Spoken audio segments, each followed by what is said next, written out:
This video is sponsored by EasyRollerDice.com. Check out their new Dice Cup Kickstarter by clicking the link in the description. Hello everybody, Jordan here, the PH is silent. Continuing on with our exploration of the Underdark, I wanted to go into more detail on the races of the Underdark, how they came to live in this creepy subterranean world, so let's dive in. Kuo Toa, the Reverse Mermaids. They have a humanoid body and the head of a fish. Way back in Faerun history, I assume during the Dawn Age or earlier, the Kuo Toa lived on the surface, inhabiting shores and islands. They were driven underground by humans and their surface friends. The Kuo Toa have adapted to live in darkness after thousands of years below the surface, and they can no longer abide sunlight. The Kuo Toa were captured by the Illithids in the Underdark, and their entire race went mad from the Mind Flayer's psychic invasions. Those that escaped started new tribes of Kuo Toa and started worshipping made-up gods to protect them from the Darou and Illithids. Normally, imaginary gods are imaginary and do nothing to help out a species, but because of the mind-altering intrusions from the Illithids, the collective psychic energy brought these gods to life. They are not as powerful as full-blown Faerun pantheon deities, but they are supernatural and strong enough to protect the Kuo Toa. The image of these gods is usually nonsensical and random. The most famously known Kuo Toa god is, and forgive me for my pronunciation, Blipdulpulp, the Sea Mother, who is a female human with the head and hands of a crayfish, her shoulders covered in protective shell. Because of the Kuo Toa's longing for protection, when they cross paths with an aboleth, they will often start worshipping that creature as a deity. The 3.5 Monster Manual says that the Drow and Kuo Toa have an understanding and tolerate one another, but the 5th edition Monster Manual states that the Drow and Kuo Toa kill each other on sight. Stuff changes over time. The Illithids shaped other races in the Underdark. The Gray Dwarves, known as the Duergar, were once a tribe of dwarves that started digging too deep into the earth. Their lust for gold kept them focused and driven. They knew they were going to be wealthy beyond measure if only they could dig deep enough, but to their horror, there was nothing to mine. An Illithid colony put the idea of mineable minerals and ore into the heads of the Duergar tribe. They were digging to their enslavement. The Illithids took the dwarves, and after years of subjugation, the Duergar escaped with the help of their god, Ladugwar.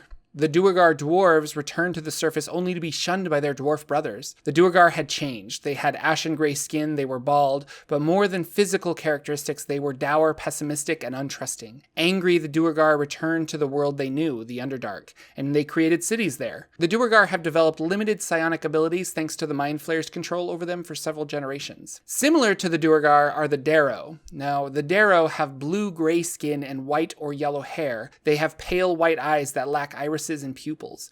Although not known for certain, they were probably created by the Illithids, who executed cruel experiments upon their captured slaves. The Darou freed themselves eventually and set up small colonies. Never creating a full-fledged city, they live on the outskirts of populated areas. Most Darou revere Dorinka, a chaotic deity of magic and cruelty. Despite the reverence for their god, the leaders of the Darou are not clerics, but spellcasters of an arcane sort. Illithids, Mind Flayers, as they are commonly known, were once the scourge of the galaxy. They controlled empires that spanned many worlds and subjugated entire races of humanoids. The Gift Yankee and the Gift Zerai are probably the most famous of slaves they took that eventually broke free from Mind Flayer control. Because the Gift Yankee and the Gift Zerai now hunt the Mind Flayers out of vengeance, they had to find a place to hide. The Underdark was an obvious choice. It was isolated, defendable, and there were new races to acquire as slaves and use to create new Mind Flayers. Mind Flayers have natural psionic abilities that they use to erase and rewrite the minds of their victims. They've shaped the Underdark into what it is today, by creating races like the Duergar and molding others like the Kuo Toa.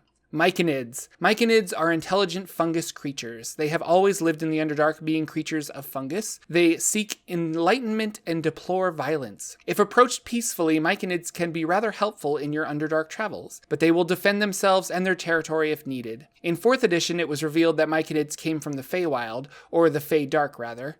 Also, in 4th edition, they were less helpful, attempting to expand their territory and numbers. Myconids communicate through releasing spores, which allows a form of telepathy to be used. The Myconids use this telepathy for social groups called circles. A circle consists of 20 Myconids who do practically everything together. They really become a family of sorts.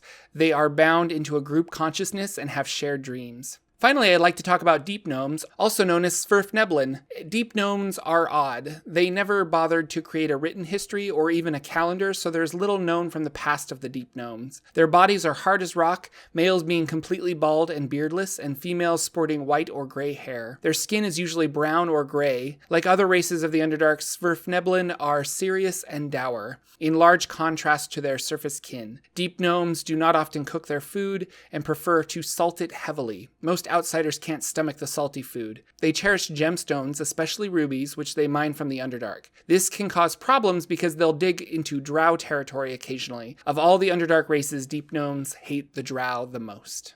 Hey you! Yeah, you!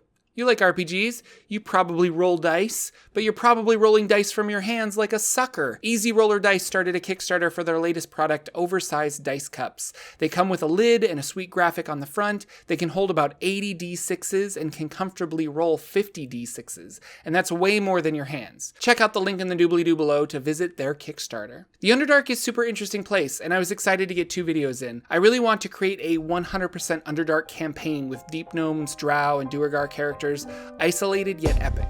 Thanks for watching, everyone. See you all next week with another video on Dungeons & Dragons lore.